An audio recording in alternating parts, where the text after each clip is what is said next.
So, in this week's episode for the Suited Shootist, um, I wanted to talk about basics. Uh, you may have noticed in the last few videos that I've been drinking a cocktail, and honestly, it's generally just because I kind of get this Ricky Bobby-ish thing when the video starts rolling that I don't know what to do with my hands, so this gives me something to do. But this week, the chosen beverage is actually kind of part and parcel with this message of the basics. And what I'm drinking is a traditional 2-to-1 gin martini. Um, for those that are unfamiliar, the traditional ratio of a martini is 2 parts gin, 1 part vermouth, stirred over ice, served with a lemon twist. And it's kind of devolved into the different variations over the years. And if you follow my Instagram page especially, you'll know that cocktails are one of several interests of mine, as you can see from the bar behind me. And it's interesting because as I was driving around this week, I was kind of given pause and had a chance to think. And that's one of the things that really kind of struck me was that I think that we can all strive towards a better focus on the basics. And the interesting thing is that this applies across the board. It applies to style, it applies to shooting, it applies to cocktails, it applies to martial arts. If you are able to flawlessly execute the basics, then that already puts you leaps and bounds ahead of a lot of people in whatever that space are that share that interest. And I'm going to kind of break it down a little bit to give you an idea of what it is that I'm talking about. When it comes to style, for example, if you are able to just perfectly pull off a casual outfit, a kind of mid-range, sharp casual outfit, and then a more formal outfit. If you just have one of each, then that will allow you to navigate a pretty wide range of scenarios. And I'm not saying that you have to wear exactly the same thing every time you wear that one casual outfit, for example. But if you already have that in place, then it becomes a lot easier to plug in different things. It requires less thought, requires less bandwidth on your part. Shooting is the exact same thing. This is something that I've been struggling with recently, and it wasn't really until John Johnston's class and when I started toying with the red dot that these realizations kind of gelled.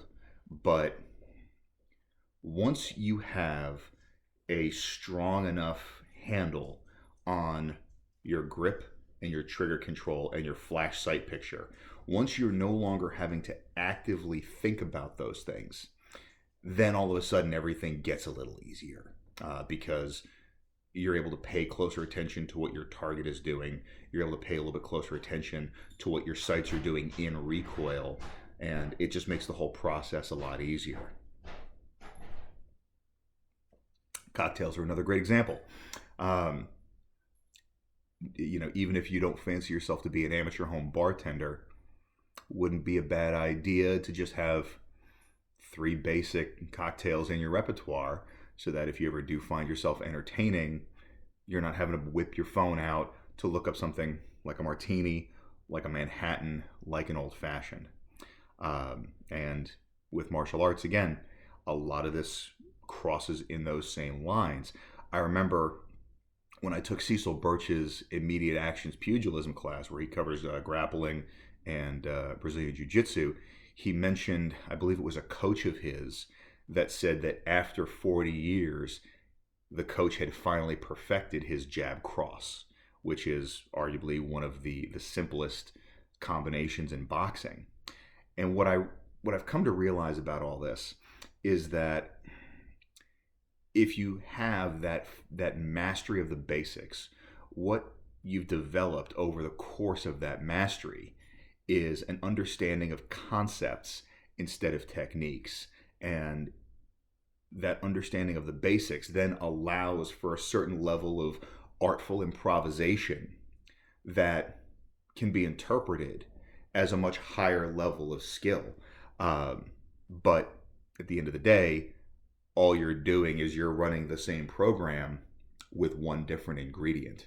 And so that's one of those things. And I think this is something I'm probably going to kind of turn into a little mini series, is just the prime 3 basics, kind of in all of those arenas. I'm going to do 3 basics when it comes to style, 3 when it comes to cocktails, martial arts, shooting, and cooking as well.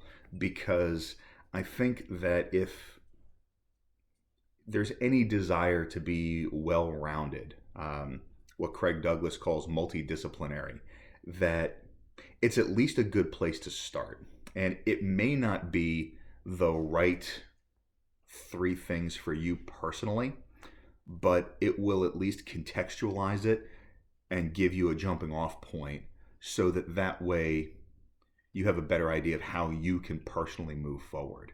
So just something to kind of think about over the course of the week, because there's that adage that amateurs practice until they get it right, whereas professionals practice until they can't get it wrong. And I think that's something that we really should all strive for, is we all need to have just that signature thing in our repertoire that we can bust out at a moment's notice without thinking. Whether that be you suddenly get an invite to an event that you didn't expect, and you're not having to scramble to figure out, oh my God, what's going to be the appropriate thing to wear so that I don't stand out, I don't look underdressed, and I don't look like a fool. Same thing on all the other fronts as well.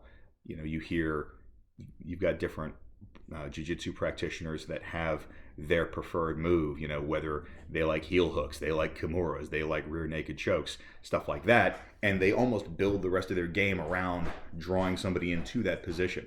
So again, this was just kind of something that popped into my head that I thought was relevant, and I think it gives me a little bit of a deep dive that I can touch on in each of these that all ties together. So let me know what you think about it, and I think this will kind of give us something to work through over the course of the next few weeks. So, like I said, some food for thought.